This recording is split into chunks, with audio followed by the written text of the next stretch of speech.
Welcome, class. By now, most of you would have seen and understood the substantive content of intellectual property rights. For instance, what is a patent? What is copyright? What is trademark? What are the limitations on each of these rights? And so on and so forth. But it's one thing to understand the law from its substantive point of view, as in what the content of the law is, and quite another to understand the ways in which one can enforce these various rights conferred by the law. How do you enforce a copyright? Suppose you have a patent in respect of an interesting technology. How do you stop somebody from infringing on your patent? In law, what are the different remedies that you have? What do you ask a judge, in other words, and in simple terms, as to what you need to protect yourself and your interests? So in this module, we are going to look at 4 important kinds of relief that the law guarantees and the different ways in which these reliefs operate to protect the plaintiff. The plaintiff here is the person who sues to enforce his intellectual property rights. What are these 4 important remedies? The first is, of course, injunctions. Then there are damages and exemplary damages. And then there are Anton Piller orders. And of course, there is rendition of accounts as well. So these are broad remedies that the law uses to protect your intellectual property rights. Why are these remedies important apart from the simple practical question of how do you enforce your rights? From a conceptual standpoint, these remedies are also important because they give us a strong insight into the kind of right that property is, or intellectual property is. Finally, the key word here is property when you talk of intellectual property rights. So, when within the structure of property there is violation of a right, what the law seeks to do is simply, in some sense, to bring about corrective justice. So there is an equilibrium, and that equilibrium has been violated by the act of infringement. What the law does is restore the parties to the position in which they would have been had that equilibrium been maintained, and this is corrective justice. So through these different remedies, we also get a sense of the structure of substantive intellectual property law from a conceptual perspective. What does it mean to have a right? And what does it mean when somebody is said to violate that particular right? What is this equilibrium that we are speaking about? So these are also questions to which we find answers through this whole process of looking at the different remedies that intellectual property law accommodates. So diving straight into the first of these remedies, and clearly the most important in terms of its effect, in terms of what it can achieve for the parties, let us start with injunctions. Now, injunctions are nothing but a restraint or a direction. So they can either be a restraint, in which case they are prohibitory in content, or they can be a direction to do a positive act, in which case they are known as mandatory injunctions. Again, injunctions are granted both at the interim stage of the proceeding and as a matter of final relief. This requires a little bit of explanation, and which is what we are going to look into for the next couple of minutes. So, let us just use a hypothetical. A is a film producer. He has produced a film titled X. B, without taking A's permission, remakes film X in another language. Now the script in film X also has been assigned to A, so owner is A as far as both the script and the film are concerned. A files a suit against B. Now B's film, let's call it Z or Z, is currently under production. In fact, it's finished, completed the production and is in the post-production stage and is out for release in the next couple of weeks. But the trailers and the promotional material of the film is out. Watching all of that, A is certain that B has basically remade X and created Z. Now what does A do? Of course, A can file a civil suit, and that's what in most of these cases happen, at least at the level of civil remedies. So fine, A does file a suit.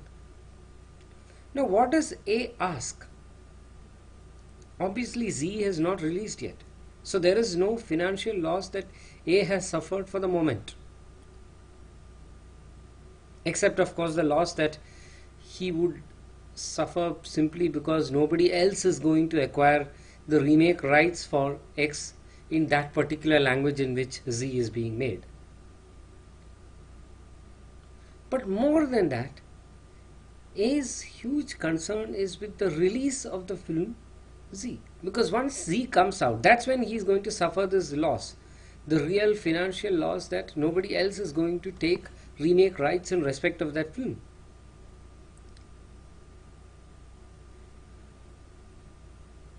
Now, we all know that a civil case can typically go on between an average of 6 to 10 years. So what A seeks in the case as a matter of final relief is something that he is only likely to get somewhere between 6 to 10 years from the date of filing the suit. But is that what he wants? No, he wants to stop the release of Z immediately. So what does he do? He applies in the suit by way of an interim application and seeks for what is called an interim injunction or a temporary injunction. So this is something granted during the pendency of the suit. So by the very nature of interim reliefs, they are granted at some point between the date of initiation of the suit and the date of final disposal. Now these interim reliefs can be of various kinds, but the most important is that of interim injunction in the context of intellectual property rights especially. We also need to keep in mind the simple fact that with intellectual property rights, the shelf life of the right is very limited. Yes, it's true that the duration of the right is pretty long, especially in the case of copyright. You could say life of the author plus 60 years. But let us look at most content today. For how long do the public have an interest in a book? For how long do they retain interest in a film? So, as a matter of time, intellectual property rights have limited shelf life. As a matter of monetary value, again, customer preferences or consumer preferences change. You make a movie that is suited for the time and the occasion now. In another 20 years, if it's a classic, yes, there will be people watching it, but if not, nobody will care. You make your money and you move on. The same applies to a book. Same applies to computer software. So most content today that we have is dated by virtue of limited customer attention span. So can you wait for 7 or 10 years to really stop somebody from remaking your film? When the consumer interest in your film is current, and in another 10 years trends may change and there won't be any takers for your film.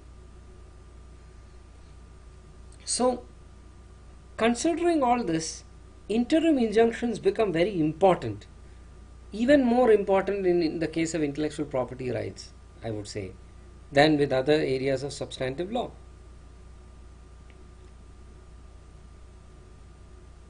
Now, in interim injunctions, as mentioned earlier, there are both prohibitory and mandatory injunctions, and we are going to look at both. But before we get into that, an important clarification is in order. When it comes to the substantive law governing permanent injunctions, we have to turn to the Specific Relief Act. But on the other hand, when it comes to the substantive law governing temporary injunctions, it is governed by the Code of Civil Procedure. So the Code of Civil Procedure is what we will look at first, and then we will proceed to the Specific Relief Act and final injunctions.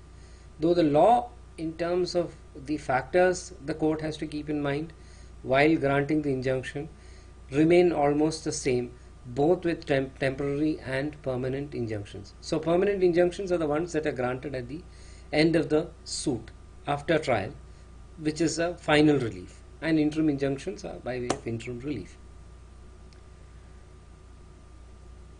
So what are the different factors that the court has to keep in mind while granting interim injunction? That's the first point of concern for us. The court has always characterized its approach to the grant of a temporary injunction using three factors: the existence of a prima facie case, balance of convenience, and irreparable hardship.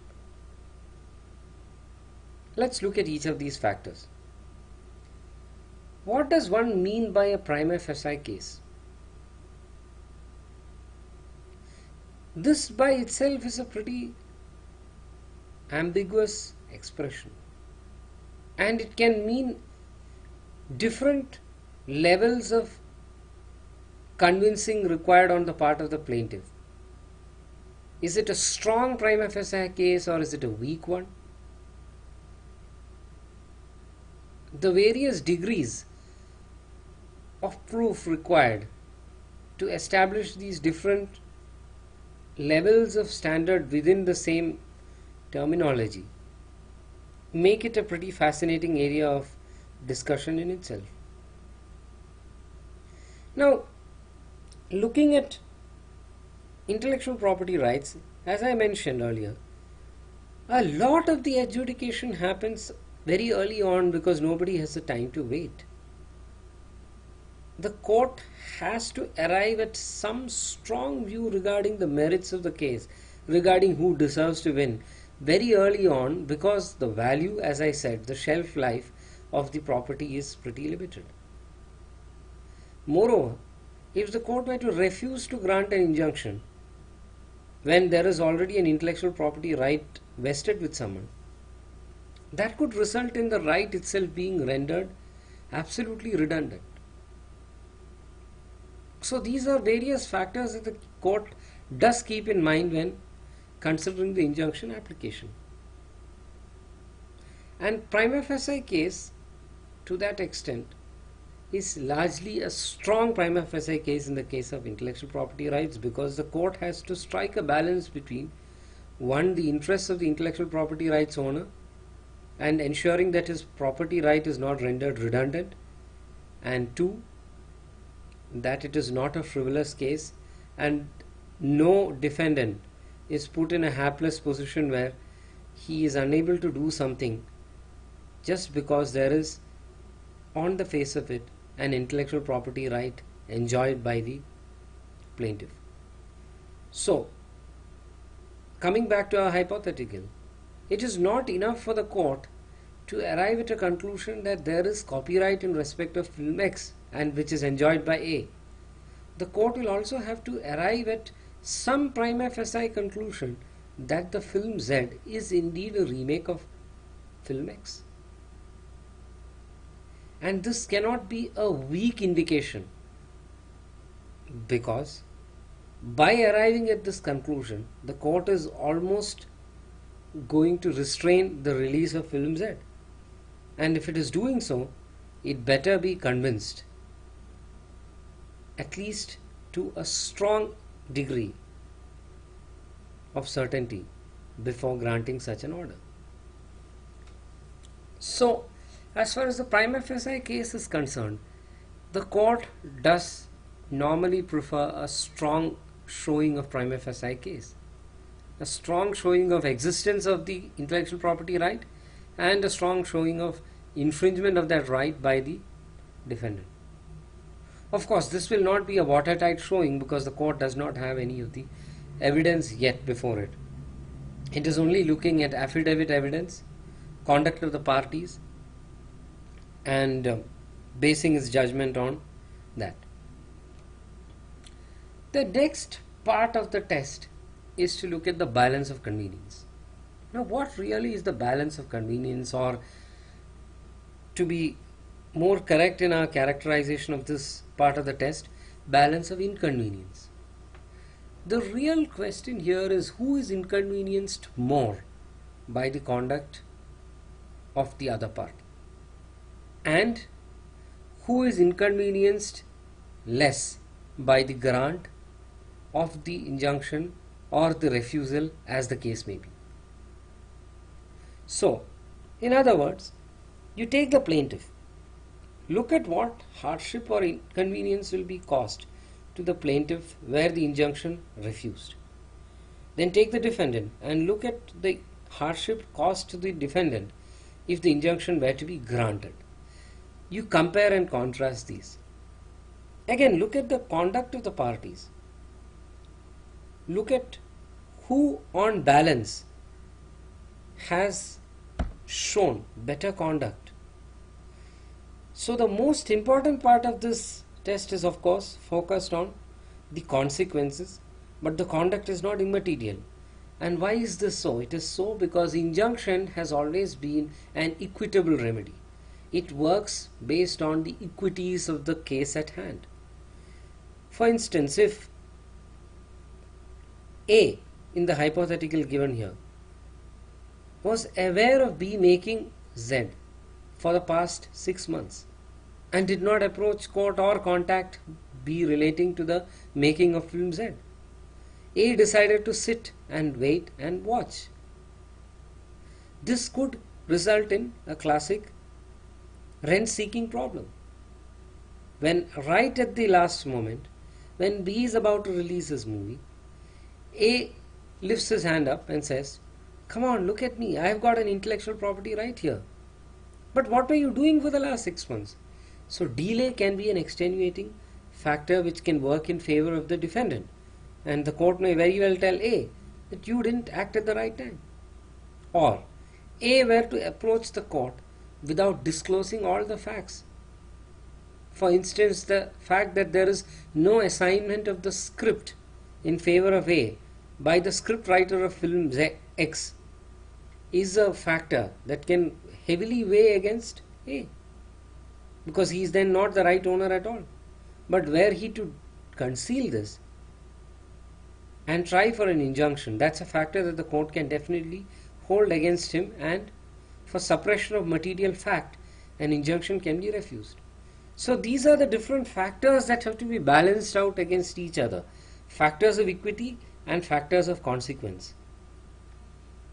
And this is how we get the balance of convenience or inconvenience test explained.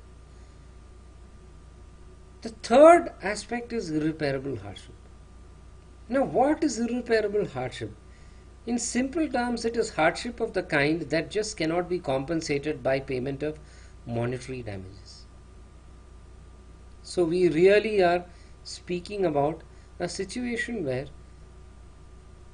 if injunction were to be refused, the loss suffered by the plaintiff would be of the kind where he could not be compensated by payment of money. Again, let's go back to the hypothetical. The value of movie X is not necessarily quantifiable, and certainly not the remake value. A may decide to remake X in the same language as the one in which Z is being remade,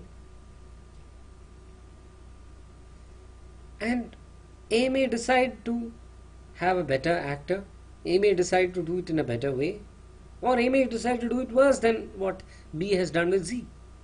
So it's very difficult to kind of predict the monetary value of an intellectual property right.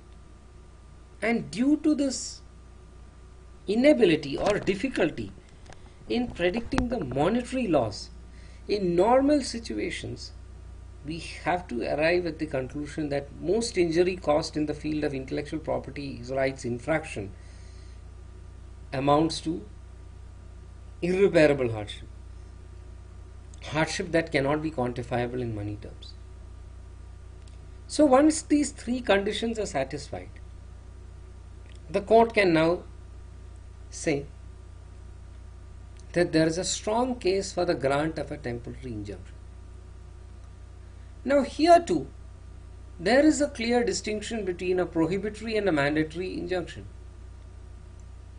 Now let us be very clear that both sorts of orders can be passed by the court even at the interim stage. There is nothing that stops the court from passing a mandatory direction rather than a prohibitory order. For instance, film Z has not been released. There, the relief sought by A would be to prohibit B from releasing film Z or conducting post-production work. But what if film Z has been released? Does the court have the power to take the film out of the theatre? Technically, yes. The court has the power to prohibit distributors from communicating the film to the public. That would be a prohibitory injunction.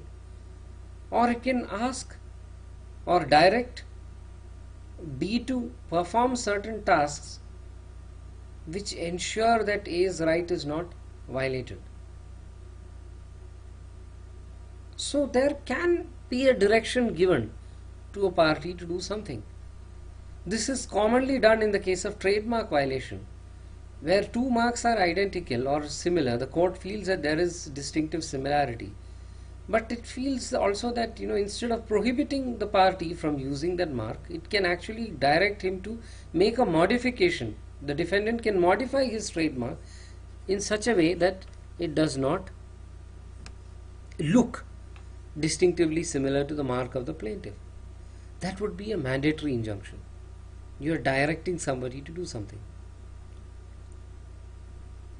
Now, mandatory injunctions are definitely riskier than prohibitory injunctions because you are actually asking a party to alter the state of affairs that he is in currently.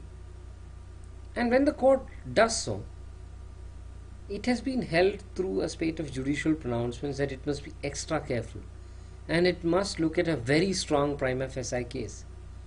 Unless it is convinced that there is a very strong prima facie case, or a strong case rather, more than prima facie, a strong case that the plaintiff is entitled to this relief, unless that's shown, courts will be reluctant to grant the mandatory injunction. Before we move on to the next topic of damages, a quick word about the procedure once an ex parte injunction is granted. Now, an interim injunction can be granted even without hearing the other party, and that is called an ex parte injunction. Now, even among injunctions and ex parte injunctions, there is something called a key timet injunction. It's spelled as QUIA space TIMET. A key timet injunction is where no real damage has occurred yet, but there is an apprehension of damage or injury. The hypothetical mentioned through this lecture is an example of a key timet injunction being sought. Now, in some cases, the party may be of the fear that if the other side, that is the defendant, is aware of the litigation against him, he is going to release the film in advance and thereby ensure that an injunction does not fall to be of any great effect. In order to get over this it is open to the plaintiff to move the court without notice to the defendant. And the court can indeed grant an injunction without hearing the defendant. But in a situation like this, it is imperative on the part of the plaintiff to intimate the defendant of the order of injunction within a period of 24 hours from the date of grant. And the defendant then has the right to move the court to vacate the ex parte injunction. So ex parte injunctions are granted on standards pretty much similar to the grant of a normal interim injunction where both parties are heard, but with the additional caveat that the plaintiff has to intimate the defendant of the order in question within a period of 24 hours along with a copy of the typeset of papers in the case. Now we can proceed to a consideration of the other remedies that are sought in the case of intellectual property rights infringement. The most important of these is, of course, damages.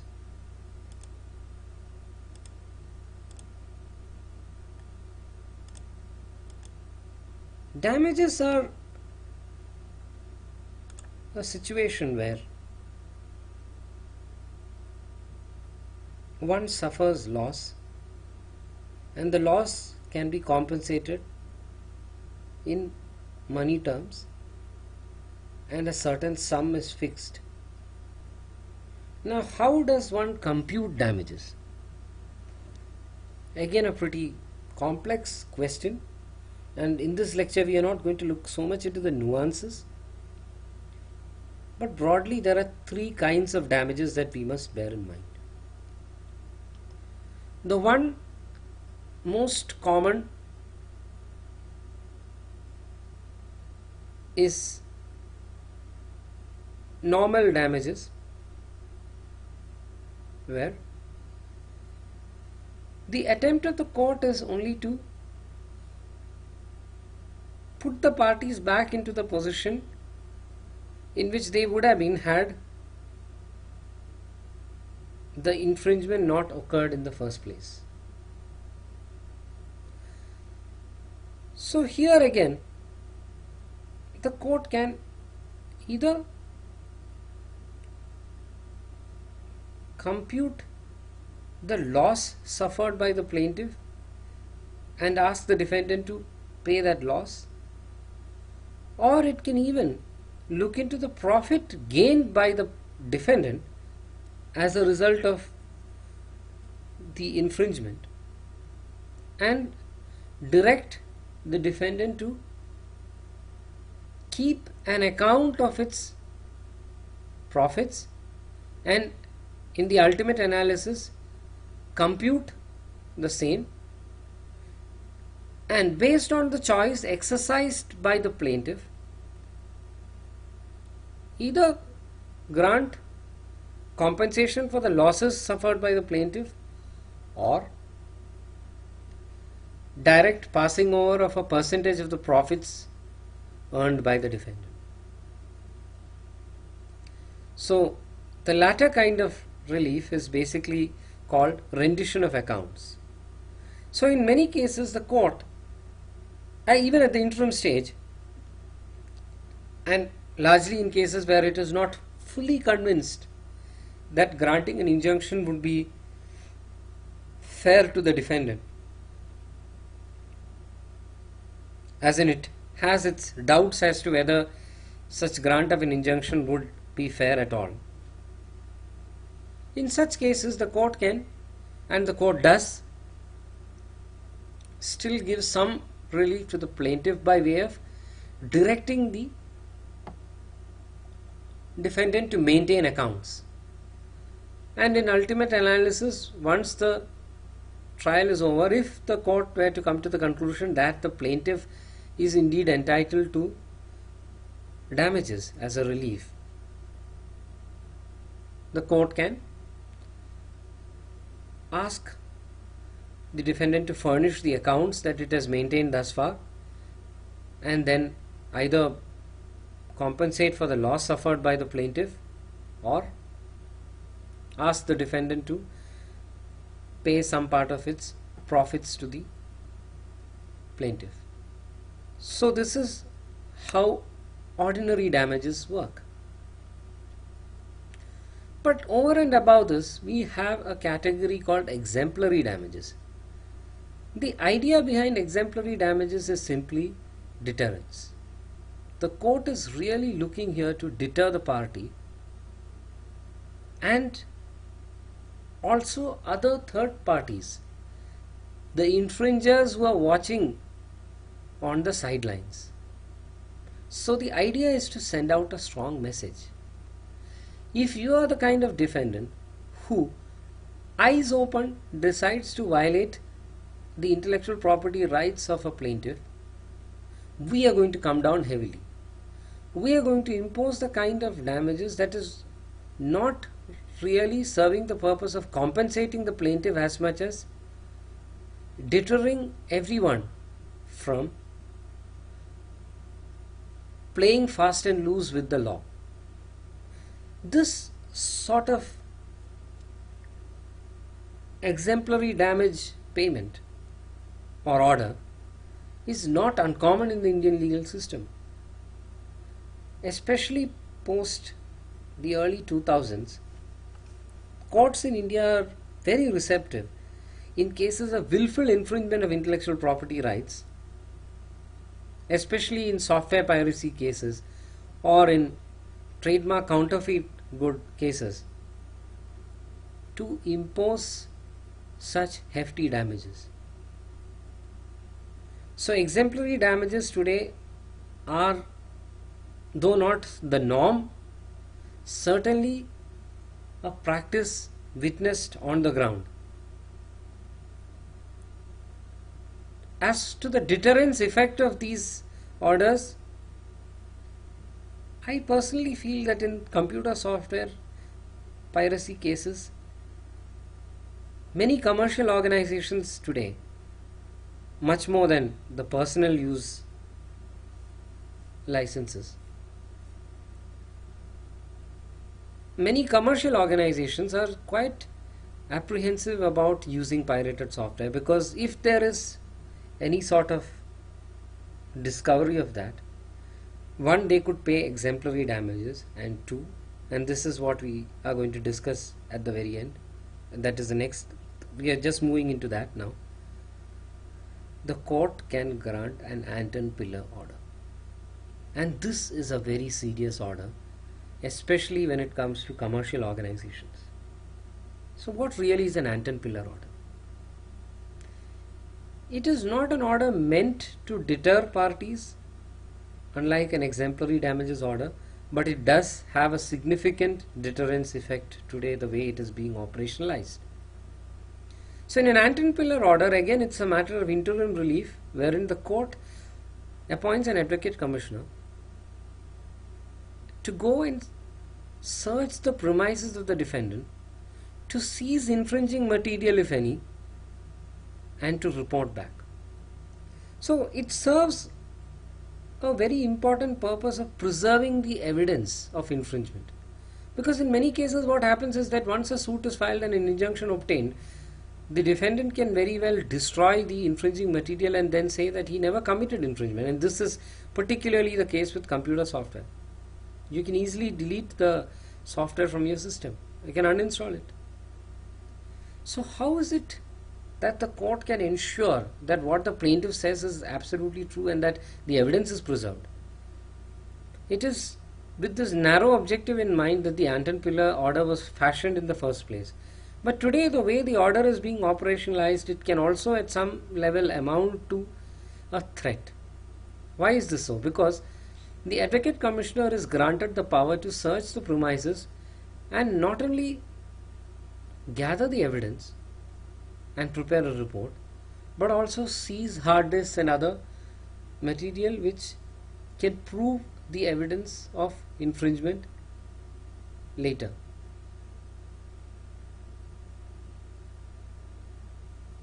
As a result, the entire business of the infringer or alleged infringer can be put to a standstill. and there is therefore the large apprehension and threat that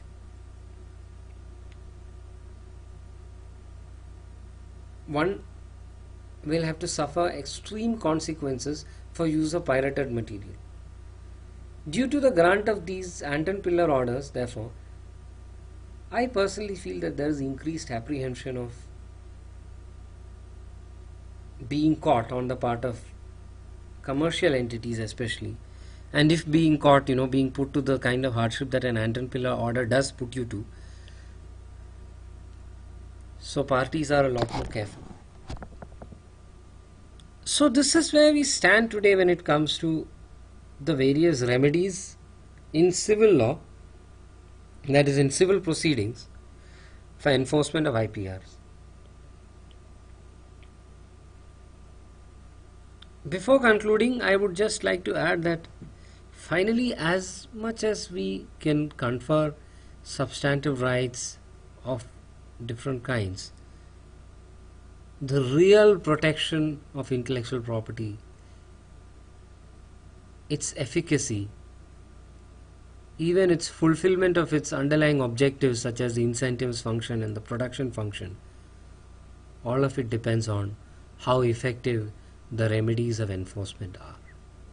Thank you.